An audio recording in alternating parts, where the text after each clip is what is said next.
Live 24 news, সত্যের সন্ধানে প্রতিদিন। জাতীয় প্রতিযোগিতার পর্দা উঠবে আজ। ৪৫টি সংস্থার ৪১০ অ্যাথলেটের অংশগ্রহণ। বাংলাদেশ অ্যাথলেটিক্স ফেডারেশনের ব্যবস্থাপনায় আজ ১৭ মে রবিবার থেকে ঢাকার জাতীয় স্টেডিয়ামে শুরু হচ্ছে দেশের সর্ববৃহৎ ক্রীড়ানুষ্ঠান ৪৯তম জাতীয় অ্যাথলেটিক্স প্রতিযোগিতা ২০২৬। ৩ দিনব্যাপী এই আসর আগামী ১৯ মে পর্যন্ত চলবে। আজ বিকাল ৩টায় প্রধান অতিথি হিসেবে প্রতিযোগিতার শুভ উদ্বোধন করেন যুব ও ক্রীড়া মন্ত্রণালয়ের মাননীয় প্রতিমন্ত্রী মোহাম্মদ আমিনুল হক। অনুষ্ঠানে সভাপতিত্ব করেন বস্ত্র ও পাট মন্ত্রণালয়ের সচিব এবং ফেডারেশনের সহসভাপতি আব্দুল নাসের খান।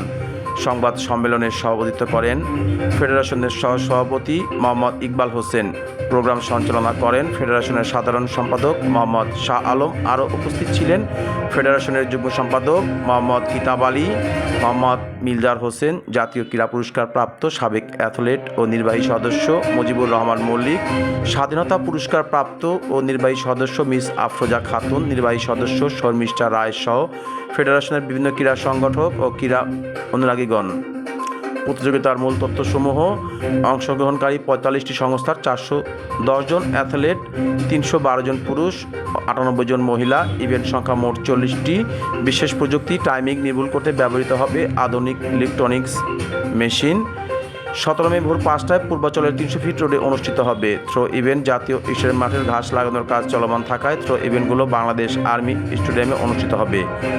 সাব গেমসের জাতীয় ক্যাম্প। এবারের প্রতিযোগিতা পরবর্তী ফলাফলের ভিত্তিতে প্রতিভাবান অ্যাথলেটদের বাছাই করে আসন্ন সাব গেমসের জাতীয় প্রশিক্ষণ দ্রুততম সময়ে শুরু করা হবে।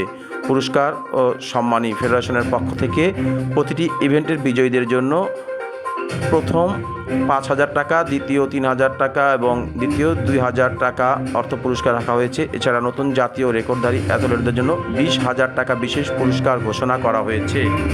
Mushfiqur Rahman, live 24 news.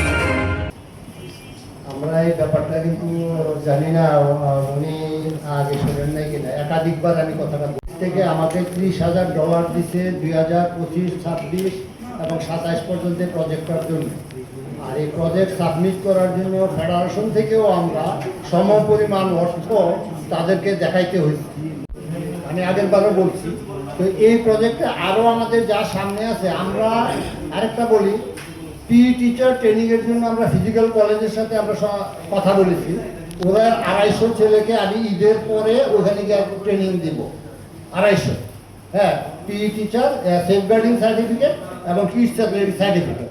এই যে কালচারটা তৈরি করা, এই কালচারটা তৈরি করে এটা তো রেজাল্ট এখন আসবে না, বাট ওই যে আমাদের স্পন্সর যেটা বললেন যে মানসিক স্বাস্থ্য এবং ফিজিক্যাল স্বাস্থ্য সমাজে যদি এটা গড়ে যেটা ছিল বলতে গেলে ২ কোটি টাকা ছিল, এবং সেটাকে আমরা আমাদের ধরে পুঁজি হিসেবে ধরে আমরা IFF এবং আমাদের যে জাতীয় ক্রীড়া পরিষদ সরকার থেকে যে টাকা পাইছি, ওর থেকে আমরা আমাদের কোনো স্পন্সর আমরা পাইনি। এটা আপনারা জানেন, আমরা জানি, আপনারা জানেন।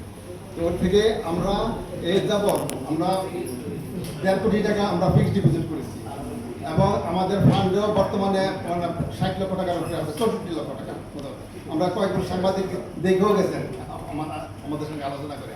তো কাজেই আমাদের ফান্ড পজিশন মোটামুটি আছে ঠিকই, তবে আমরা অনেকেই বলেছেন যে আগের ফান্ড নিয়ে আপনারা যত আপনারা করেন না। তো আগের ফান্ড নিয়ে যদি আমরা চলি, আগের ফান্ড ছিল ২ কোটি টাকা, তা আমরা ১.৫ কোটি টাকা তো ফিক্সড ডিপোজিট করলাম। তাহলে এতগুলি গেম আমরা কীভাবে চালাম? প্রতিটা গেম চালাইতে মনে করেন ২০ থেকে ২২, ২৩, ২৪ লক্ষ টাকার মতো লাগে।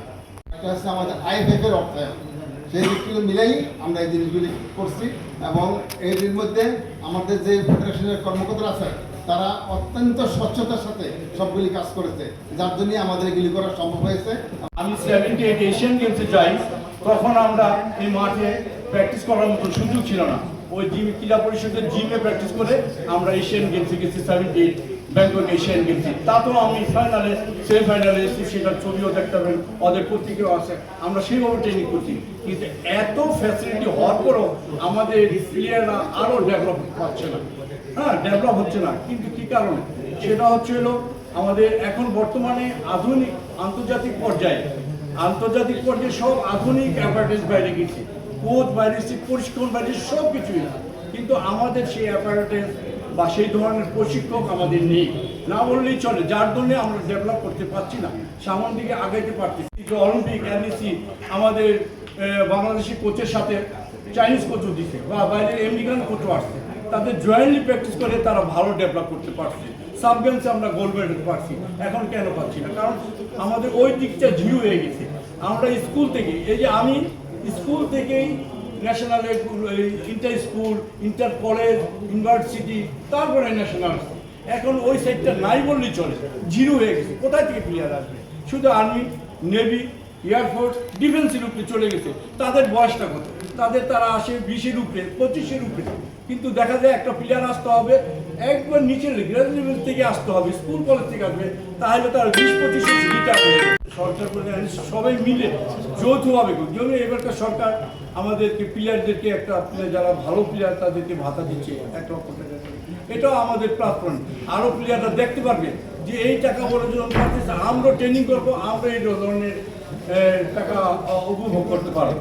তো যাই হোক, অনেক কথাই আপনাদের সামনে বললাম, তো আপনি কিছু বলবেন জমির ভাই? আপনাদের দুজনের কাছে আমার একটা প্রশ্ন ছিল। আমি একটা জিনিস শুনেছি, ইমরানুর রহমানকে গল্প করার জন্য সেই স্পেসটা দিয়ে দিচ্ছি, সুযোগ থাকতেছে, আপনাদের জন্য দাওয়াত থাকতেছে, আপনারা যখনই সুযোগ পাবেন চলে আসবেন, শুধু আমাদের সাথে একটু যোগাযোগ করে আসবেন।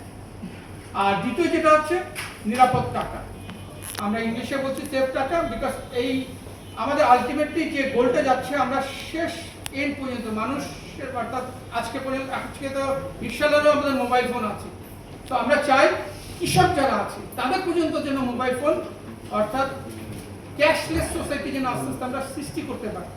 সেই উদ্দেশ্য করে আমরা পরিবেশ বান্ধব নাম দৃষ্টিভঙ্গি নিয়ে নাম দিয়েছি সেফ টাকা, বাট পরিবেশ বান্ধব।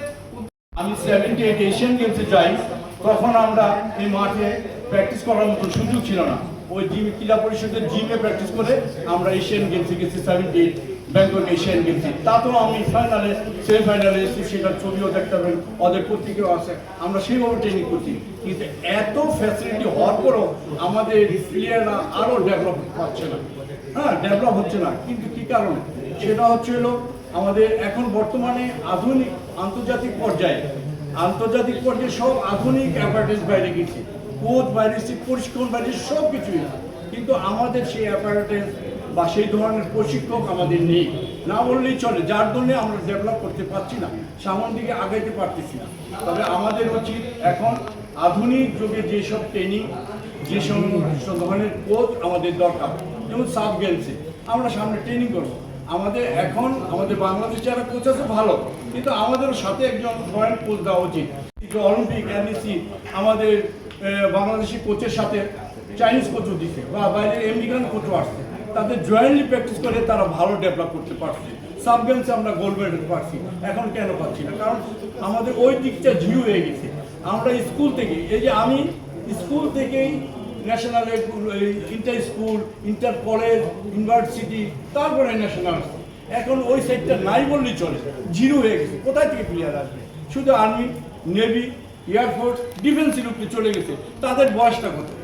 তারা আসে 20-এর উপরে, 25-এর উপরে, কিন্তু দেখা যায় একটা প্লেয়ার আসতে হবে একবার নিচের গ্রাজুয়েট লেভেল থেকে আসতে হবে, স্কুল কলেজ থেকে আসবে, তাহলে তার 20-25 সিটা হয়ে দিতে পারবে।